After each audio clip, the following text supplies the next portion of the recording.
welcome to Swan Island Dahlias. I'm Heather and this is Eric, and we're going to give you some help about what we recommend for starting dahlias indoors or starting them early if you have a shorter growing season. We've been seeing so many posts, videos, things that people are starting dahlias indoors, and we really think we need to give you a little hint on how to do it properly or what we know works best. So first of all, when you get your tubers from us, you will notice that they all have their names stamped directly on them. So that's just to help you for identification purposes. So that name may or may not stay on during the winter or growing season and into the winter. So be prepared to tag your dahlias. We want to show you the do's and the don'ts and then what we recommend. So the first thing that's most important is that you do not start your tubers like this. We're seeing a lot of pictures where people are just laying their tubers directly on top of the soil or barely burying them. That is not proper. If you're not doing cuttings, then you need the tuber buried. Roots are being developed at the end. They're also being developed up by that sprout. So it's really important that these guys, if you're going to use a tray, that you plant them completely, so there's probably about an inch of soil below them and about an inch of soil above them. We've also included, which you might have noticed this year, plant tags, which are great and very helpful for labeling your tubers in pots, out in the garden, or for starting them early. So really, trays are not the dream or ideal situation for starting dahlias, but it can be done if you have a limited amount of space. Just remember that they need to be covered completely. We don't want them out and exposed. There's no need to watch them. You need to see the sprout come out of the soil. So really important that those guys are covered completely. Ideally, we'd like to see you put them in a pot. So unless you're doing cuttings where you might have just the head of the tuber exposed a little to be able to take your cutting, you really need the majority of that tuber covered. I don't know if you can see, but I've got just a little bit and it's a little bit at an angle just so I'll be able to take my cutting if you're doing that. But you'll want to watch our cutting video on that because it's got completely different information than starting early or starting your dahlias in pots. So what we're going to do here is we're using about a 3-gallon size pot. So you do need a decent sized pot. Some tubers are going to be big, some are going to be really long and skinny, some are going to be small, some are size of your thumb. Remember, tuber size has nothing to do with what you're going to get in the end. So some of our biggest dinner plate bloomers make the tiniest tubers, and they can be much smaller than this. We plant probably about half this size in our fields, the broken little tiny pieces. So we're only selling the biggest tuber that each variety makes, and it can depend on what the growing season was prior to what the tubers look like. So just know that nothing changes year to year. It might not be your soil, it might be more the weather conditions and what type of summer you had and into the fall and how much time they had to develop.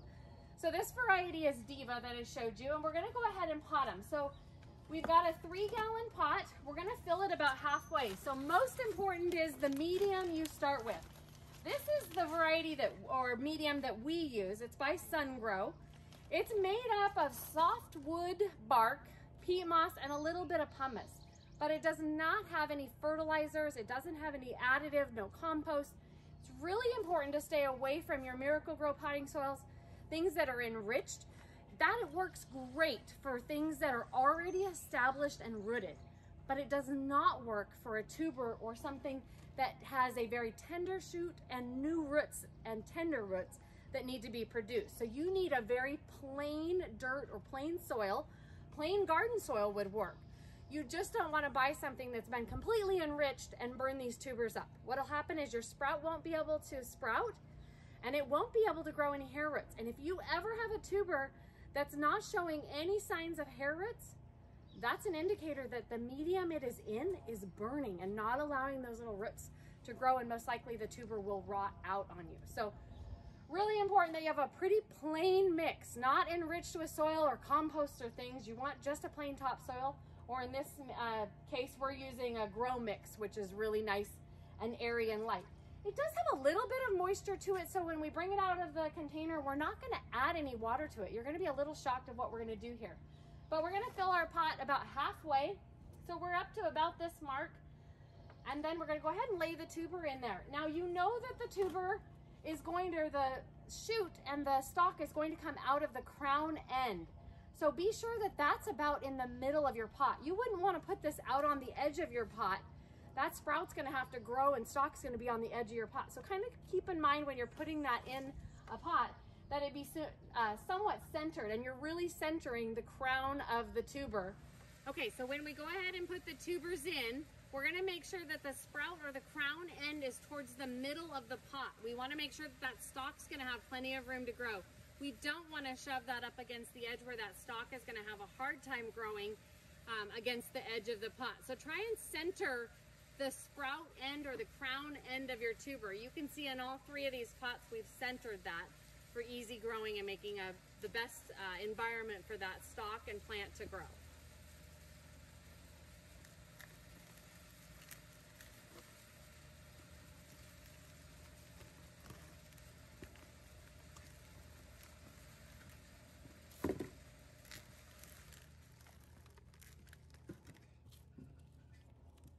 So once we've covered them about 3 to 4 inches, we're gonna go ahead and put those nice little plant tags in so it'll help us remember what we planted in what pot.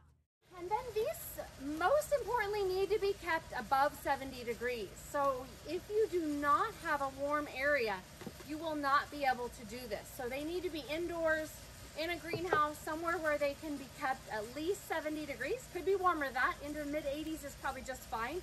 We don't want it getting any hotter than about 85 degrees. Otherwise, you might see that they are not real happy trying to start since they're so tender. So these guys are going to go in our greenhouse. They're going to be left in there for about 4 to 5 weeks. Now we start planting early, or starting them no more than 6 weeks ahead of when you can plant outdoors. So it's really important that you're not starting 2 or 3 months ahead of when you have a frost-free date and can plant outdoors. If you start them too early, you will have spindly, weak plants, and they will be very unhappy indoors. Dahlias are not meant to be an indoor plant. But if you want to get a jump start, this is a great way to do it. So this is going to allow you to start the dahlias early. Remember, they need to be at least 70 degrees. Light is not really important at this point until they start coming through that soil. So if you've got grow lights and things that you're using for warmth, great. If you're using them right, just thinking that that's enough for them and they'll grow because of the light, it's not enough. It's really about temperature at this point. Once they are up and poked through the ground, then we need the light. Light is very important. So in our case, these guys are going to be kept in a greenhouse. They will later be for sale for our local customers. But we are starting, these are about, well, we're probably about 5 weeks before we'll sell them. So they'll be poking their heads through in, what do you think, 2 to 3 weeks? With a nice, warm, consistent temperature, you will see sprouts pretty early. So it's kind of nice to get a jump start. But you need to remember that when you transplant these guys outside, they're going to need to be buried 4 to 6 inches deep. So that tuber needs to be 4 to 6 inches deep. It might only be 3 or 4 at this point, but it's really going to need to be 4 to 6. So you are going to have to cover a little bit of that green sprout when you transplant it out. And the reason it has to have that support up around that stalk again is so that you don't have a plant that's snapping off or weak and laying over and unable to hold itself up. So if you ever get a tuber or go to plant a tuber that has a really long sprout and you think you've got a head start, you really don't. You want to trim back and only have that sprout 1 to 2 inches in length when you go to plant it either in your garden or in a pot. You need it to push through the soil to have a strong start to actually be able to produce a strong plant. So now that these guys are nice and planted, they're going to go in our greenhouse. They're going to be watered once a week until we see a sprout. So they're not going to get a daily watering. We're not going to continue to moisten the soil. They've got enough moisture. They're really little self-contained objects at this point. They don't need much other than a nice warm place to grow. So now we're going to go ahead and put them in the greenhouse, water once a week. Once we see sprouts in about 2 to 3 weeks, they will start to get more often watering. So they'll be watered about every other day, 3 to 4 times a week, depending on how warm it is. We will also begin to fertilize them. We will use a water soluble, low in nitrogen, and we will water and fertilize them about every other week. So just to give you a heads up, that's how we recommend you start your dahlias, and we highly, highly recommend that you do not do this and leave them uncovered on top of the soil or letting that tuber be exposed. It's really important to bury the tubers and let their whole bodies be warmed by that soil. If you have more questions, you can reach us at dahlias.com, or you may email us at info@dahlias.com. Have a beautiful day, and thanks for watching.